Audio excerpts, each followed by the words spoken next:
ভীমরুলি ভাসমান বাজার। আপনারা হয়তো অনেকেই ভ্যানিসের বিখ্যাত ফ্লোটিং মার্কেট অথবা ভাসমান বাজারের কথা শুনেছেন। ঠিক তেমনই একটি ভাসমান বাজার বাংলাদেশের বরিশাল বিভাগে অবস্থিত। এশিয়া মহাদেশের মধ্যে সবচেয়ে বৃহত্তম পেয়ারা বাগান এই বরিশালের কোলগেসেই অবস্থিত। ৩১,০০০ একর জমির উপরে ২৬টি গ্রাম সহ ২০,০০০ পরিবার সরাসরি যুক্ত এই পেয়ারা চাষে। তাই বুঝতেই পারতেছেন আপনাদেরকে আজকে সারাদিন এই পেয়ারা বাগানে ঘুরিয়ে দেখাবো। কোথায় এই ভাসমান পেয়ারা বাজার। পুরো জন হবে ৩০ টাকা জনপ্রতি। এখানে আইসক্রিম জাতীয় কিছু আছে, সেবয়ের আইসক্রিম, চিপস আছে। এখানে চটপটি, ফুচকা, ঝালমুড়ি এটা পেয়ে যাচ্ছেন এখানে।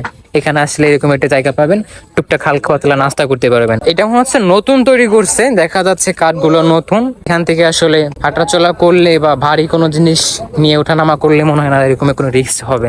এই মুহূর্তে আমি এখন আছি পেয়ারা বাগানে যে পার্কটি আছে, ইয়ান পার্ক।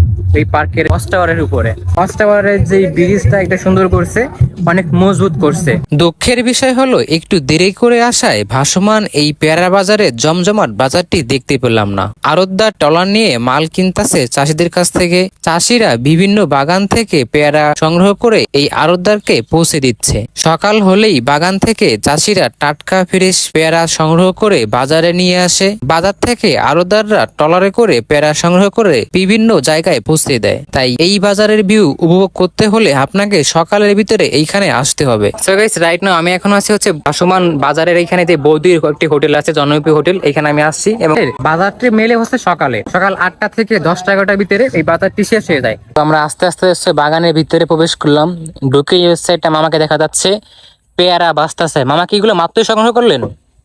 এগুলো কি মাত্রই বাগান থেকে তুলে আনলেন? আচ্ছা আচ্ছা, কত করে এই ঝুড়ি? ১৫০ টাকা করে। দেখা হবে নেক্সট কোনো ব্লগে। আর এই রকমের ব্লগ চান কিনা অবশ্যই কমেন্ট সেকশনে জানান। যদি এই রকমের ব্লগ চান, আপনাদের মাঝে কন্টিনিউ এই টপিকের ব্লগ নিয়ে আসবো।